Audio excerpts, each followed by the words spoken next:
उज़ैर, मेरा क्वेश्चन ये है कि हमारी जो प्राइसिंग स्ट्रक्चर है, फॉर एग्जांपल, या हम जो जो डिलीवर करते हैं हेल्थ केयर, क्या वो हॉस्पिटल अपनी सर्वाइवल के लिए करता है, फाइनेंशियल सर्वाइवल के लिए या ऑपरेशन सर्वाइवल के लिए, या वो पेशेंट की अफोर्डेबिलिटी को देखता है? ये चीजें कहाँ कहाँ जाके जुड़ती है?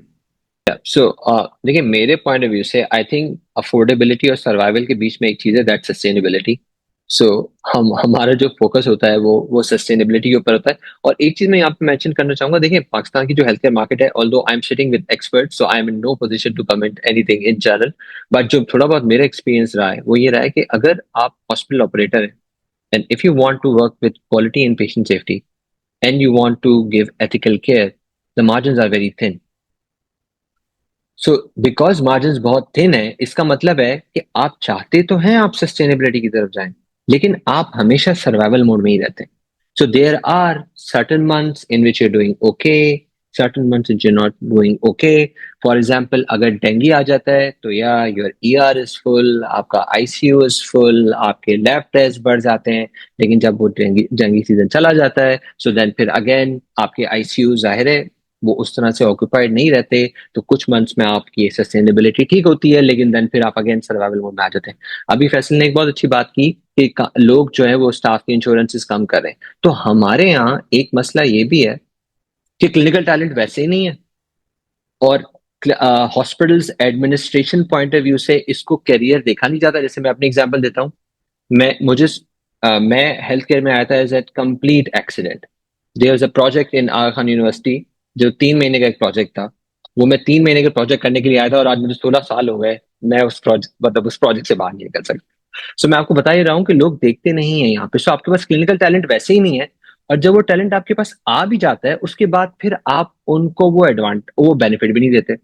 उनको मुस्तकिल आपको रिटेन करना पड़ता है, उनकी सैलरीज आपको देखनी पड़ती हैं।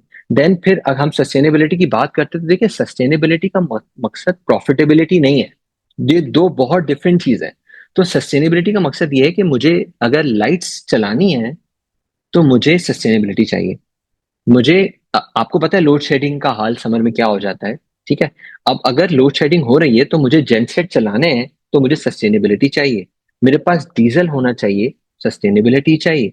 मेरे पास अगर स्टाफ है, उनकी मुझे एनुअल सैलरी बढ़ानी है, उनको रिटेन करना है। आपको पता है कि हमारे यहाँ नर्सेस की कितनी शॉर्टेज है। मतलब there was a time, I think अब थोड़ा सा बेहतर हो गया, लेकिन पूरे पूरे जहाज भर के मिडिल ईस्ट जाते थे हमारी नर्सेस के लिए। तो उसका जो क्रंच है, जो जो उसका आई वुड से जो जो प्रॉब्लम है, वो हॉस्पिटल्स ने बहुत ज्यादा जो है वो फेस की है। सो हमें कहीं ना कहीं इस जो है ना, बल्कि मैं कहूंगा कि ये फोरम बहुत अच्छा है, बिकॉज मुझे हॉस्पिटल का पर्सपेक्टिव शेयर करने का भी मौका मिल रहा है। We are always thinking from from patients point, which is absolutely right. At the end of the day they are, मतलब हम भी पेशेंट जो है वो किसी ना किसी कैपेसिटी में रहे, हमारे भी फैमिली को हेल्थ केयर नीड चाहिए होती है। But it is also important for us to understand कि जो जो इंफ्रास्ट्रक्चर, जो इक्विपमेंट, जो अभी राजेश साहब ने सारे मेडिसिन के चैलेंजेस बताए हैं, जो डॉक्टर एसन ने सारे अभी पॉलिसी के चेंजेस बताए हैं, कहीं ना कहीं इन सब की एक कॉस्ट है। और वो कॉस्ट या तो हमने बेयर करनी है या फिर हॉस्पिटल ने बेयर करनी है। मैं आपको एक और एग्जांपल देता हूँ, हमारा इन्फ्लेशन रेट जो भी चल रहा होता है, हमारी प्राइस इंक्रीजेस कभी भी इन्फ्लेशन रेट को मैच नहीं कर सकती। We have to be careful of the market, we have to make sure कि मार्केट में क्या चल रहा है, लोग किस तरह से चीजें बढ़ा रहे हैं, हमें उस लेवल पे जाना है नहीं जाना है। आपने शुरू में एक बहुत अच्छी बात की कि हमारी जो आउट पेशेंट की कॉस्ट है वो अब तकरीबन 4,000 आ गई। यू एब्सोल्युटली राइट, वो 4,000 आ गई है, और वो शायद 4,000 से भी ऊपर जा रही है। लेकिन बात यह है कि जनरली जो हॉस्पिटल्स का मॉडल होता है उसमें आपका out patient is usually loss making. So you make some financial stable money from the conversions that come out from the outpatient clinic, अगर आपकी वहां से फार्मेसी लोग खरीद रहे हैं या आपके डायग्नोस्टिक हो रहा है। सो आप 4,000 तो ले रहे हैं, लेकिन वो 4,000 में भी आपका फायदा नहीं हो रहा, you still making a loss until वो पेशेंट यहाँ नहीं जा रहा है। सो आई थिंक ये जब तक के थोड़ी बहुत रेगुलेशन नहीं आएगी, जैसे Punjab health care commission I think pricing regulation के ऊपर काम कर रहा है, which is a very good initiative. But I have a different perspective as far as, अगर आप प्राइसिंग रेगुलेट कर देंगे तो डिफरेंट हॉस्पिटल की डिफरेंट प्राइस है, डिफरेंट हॉस्पिटल का डिफरेंट इक्विपमेंट है, डिफरेंट हॉस्पिटल की डिफरेंट एक्सपर्टीज है, उनके डॉक्टर्स मॉडल डिफरेंट है। वो कोई क्वालिटी इन पेशेंट सेफ्टी के ऊपर ध्यान दे रहा है, कोई क्वालिटी पेशेंट सेफ्टी के ऊपर ध्यान नहीं दे रहा है। There are 1,000 ways of making money in healthcare if you're doing the business unethically. So I think अगर आप जैसे मैं starting में point था, the margins are very thin and we need to continue looking at other operations as well. जैसे एक और example ये है कि हमने सोलर लगाया हॉस्पिटल में। जी, हम सोलर लगाएंगे और एफिशिएंसी आ जाएगी और हमारा बिजली का बिल जो है वो सिग्निफिकेंटली रिड्यूस हो जाएगा।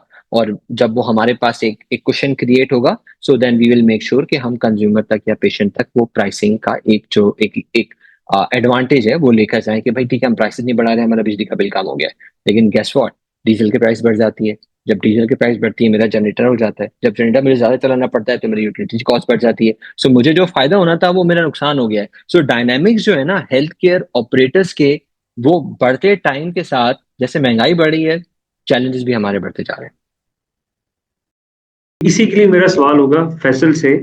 फैसल, हमने इस कॉन्वर्सेशन के दो पार्ट्स हैं, एक पेशेंट का पॉइंट ऑफ व्यू और एक हेल्थ केयर प्रोवाइडर का पॉइंट ऑफ व्यू।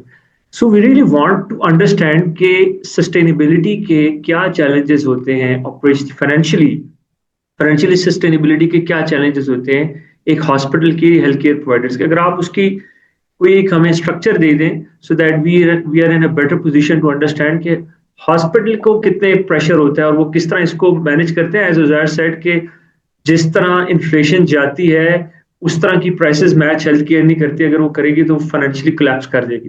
लेकिन फिर भी to understand the health care provider perspective, अगर आप बताएं कि what are usually the challenges and the construct of it. जी, थैंक यू सिकंदर। आपके सवाल का जवाब देने से पहले मैं उज़ैर की बात में एक चीज़ ऐड करना चाहूँगा। आपको पता है एक बड़ा इंटरेस्टिंग फैक्ट है कि जो हमारी हेल्थ केयर सेटअप की जो ह्यूमन रिसोर्स है, उसमें एक तो आगे आपके हेल्थ केयर प्रोवाइडर्स, दूसरे आपके जो हेल्थ केयर से या नॉन क्लिनिकल लोग कह लें, नॉन मेडिकल स्टाफ आपका, वो भी अराउंड 40% स्टाफ आपका वो होता है। इस वक्त हेल्थ केयर प्रोवाइडर्स को एक बहुत बड़ा चैलेंज जो है वो ये है कि हम अच्छे पेयर नहीं रहे, अच्छे सैलरी देने वाले नहीं रहे। अब हो क्या रहा है कि जो आपके नॉन क्लिनिकल लोग हैं, जैसे हॉस्पिटल सेटअप को आपको पता है इंजीनियर्स भी आप रिक्वायर्ड होते हैं, अच्छे बिजनेस मैनेजर भी रिक्वायर्ड हैं, मार्केटिंग के लोग भी रिक्वायर्ड हैं, फाइनेंस के लोग भी चाहिए। ये जो तमाम लोग हैं इनके लिए हेल्थ केयर सेटअप अच्छा पेयर नहीं रहा। ये लोग मूव कर रहे हैं टूवर्ड्स अदर सेक्टर्स जहां पर वो उन्हें मार्केट कम्पिटेटिव सैलरीज मिल रही हैं। आल्दो आपको पता है कि वो एक क्लिनिकल या हेल्थ केयर ह्यूमन रिसोर्स जो है उसकी तो ऑलरेडी शॉर्टेज है, तो दूसरी साइड पे आपको नॉन क्लिनिकल ह्यूमन रिसोर्स की भी शॉर्टेज होती जा रही है। अच्छा, अब फिर ये मल्टीप्लाई होता है आपका फैक्टर। जब आपके पास एक अच्छा बिजनेस मैनेजर नहीं होगा तो आप एक इनएफिशिएंट डिसीजन लेंगे। वो इनएफिशिएंट डिसीजन जो है आपकी कॉस्ट में फर्दर ऐड करेगा, जो कि फ्यूचर में आप वो बेयर कर रहे होंगे और ट्रांसफर कर रहे होंगे किसी ना किसी हद तक पेशेंट को। जो आपका सवाल था कि हमारा कॉस्ट का क्या स्ट्रक्चर होता है और वो किस तरह से चेंज होता है, तो आपका 50 to 60% हॉस्पिटल सेटअप का कॉस्ट वाला पार्ट रिलेट कर रहा होता है ह्यूमन रिसोर्स से। उसके बाद आपकी तकरीबन आपकी 10 to 20% cost utilities, fixed nature के एक्सपेंसेस की आ रही होती है। फिर आपकी तकरीबन 20 to 30% cost health infrastructure setup की कॉस्ट आ रही होती है। अच्छा, जब ये जो जैसे जैसे आपकी इन्फ्लेशन होती है, आपको ह्यूमन रिसोर्स को रिटेन करने के लिए जो पैकेज इंक्रीज करना पड़ता है इंक्रीमेंट्स की मद में, बेनिफिट्स की मद में, तो ये एवरी ईयर आपका 15 to 20% इंक्रीज कर रहा है। और उसके बावजूद भी हम लोग ह्यूमन रिसोर्स शॉर्टेज का चैलेंज फेस कर रहे हैं। उसके बाद फिर आपका जो यूटिलिटीज आपकी हैं और फिक्स नेचर की आपकी जो कॉस्ट है वो आपकी डायरेक्टली लिंक्ड है with dollar, with fuel cost. और वो अभी जैसे अभी ये इस वक्त क्राइसिस आया आपका यूटिलिटीज में, एनर्जी में, जिसकी वजह से एकदम से कॉस्ट बढ़ गई है। अब हॉस्पिटल सेक्टर के पास कहीं पर भी ये वाला कुशन अवेलेबल नहीं होता कि उसका सडनली जो कैश आउटफ्लो इंक्रीज कर गया वो उससे किसी तरह से मैनेज कर ले। उसके पास एक सर्टन नंबर ऑफ पेशेंट आ रहा है, एक सर्टन नंबर ऑफ बिलिंग हो रही है, उसके मुताबिक ये पैसे आ रहे हैं। अब वो जो कैश फ्लो एकदम इंक्रीज करा है उसे मैं कहीं और से फंड नहीं कर सकता, उसे मुझे किसी ना किसी तरह से मैनेज करके चलना पड़ेगा, जो कि मेरी बॉटम लाइन को इफेक्ट कर रहा होगा। इसी तरह जो आपकी हेल्थ फैसिलिटी मैनेजमेंट की कॉस्ट है, जिसमें आप अपने सर्विस लेवल एग्रीमेंट्स चला रहे होते हैं, आप ऑपरेशन एंड मेंटेनेंस के एग्रीमेंट्स चला रहे होते हैं, अगेन ये भी आपके इफेक्ट हो रहे होते हैं इन्फ्लेशन से, रुपी डिवैल्यूएशन से। तो जो हमारे हम जो पब्लिश नंबर गवर्नमेंट का देखते हैं इन्फ्लेशन का, जो अराउंड अभी सिंगल डिजिट में था, अभी रिसेंटली वो डबल डिजिट में चला गया है। हॉस्पिटल का मेरे ख्याल से उससे कहीं आगे जा रहा होता है नंबर। हॉस्पिटल की कॉस्ट जो है वो गवर्नमेंट वाले नंबर से कहीं ज्यादा बढ़ रही होती है, और उसके बावजूद उसे सस्टेनेबिलिटी का चैलेंज रहता है, उसे अपनी रेवेन्यू के साथ जो उसे इनफ्लो आ रहा है उसे मैच करने का वो प्रॉब्लम वो कंटिन्यूअस रहता है। अच्छा, इस सारी चीज में जो एक जो चीज समझ आती है वो हमें जो ह्यूमन रिसोर्स की डेवलपमेंट पे शायद कुछ इन्वेस्ट करने की जरूरत है एज अ नेशन। क्योंकि जो मैं जब फाइनेंशियल लेंस से इसे देख रहा होता हूँ कि हमारी कॉस्ट कहाँ पर वेस्ट हो रही है या कहाँ पर ज्यादा इनकर हो रही है, तो उसमें चीजें यही नजर आ रही होती हैं कि हम बहुत सारा जो बैड डिसीजंस की जो हम कॉस्ट बियर कर रहे हैं, या हमारे जो हेल्थ सेटअप्स शायद वो बहुत ज्यादा मुतासिर होके टेक्नोलॉजी से शायद ओवर टेक्नोलॉजी की तरफ चले गए हैं, और जिस साइड पे हमें शायद जरूरत है इन्वेस्ट करने की, अच्छे हेल्थ इंफॉर्मेशन सिस्टम्स की रिक्वायरमेंट है, उस साइड पे शायद हमारे पास अच्छा ह्यूमन रिसोर्स नहीं है, अच्छा सॉल्यूशंस मौजूद नहीं है। और वो अच्छे सॉल्यूशंस ना होने की वजह से जो एक हेल्थ केयर बिजनेस मैनेजर ऊपर बैठा होता है, उसके पास डिसीजन मेकिंग के लिए शायद डाटा ही नहीं आ रहा होता उस तरह इतना रिफ्लेक्टिव कि वो अपना जो एग्जैक्ट प्रॉब्लम है उसे एड्रेस करने के लिए एक अच्छी विजिबिलिटी के साथ एक डिसीजन ले ले।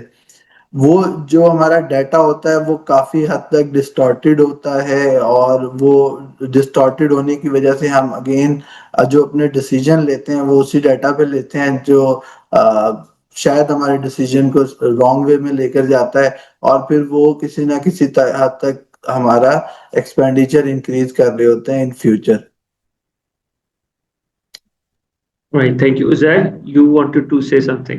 Yeah, just a small point because we were discussing financial sustainability.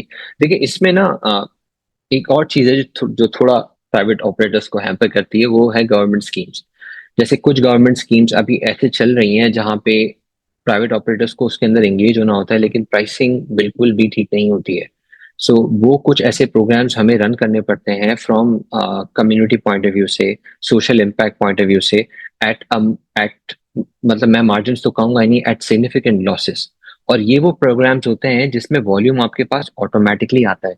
सो हो ये रहा होता है कि आपके पास वॉल्यूम तो जनरेट हो रहा होता है, लेकिन वो वॉल्यूम आपका लॉस को बढ़ा रहा होता है। तो जितना लॉस बढ़ता है उतना ज्यादा आपके जो प्राइवेट पेशेंट्स हैं, जो आपके कैश पेइंग पेशेंट्स हैं, जो आपके इंश्योरेंस पेशेंट्स हैं, अनफॉर्चुनेटली उनके ऊपर ये तमाम का तमाम जो है वो बर्डन हमें डालना पड़ता है, because we just don't have that choice.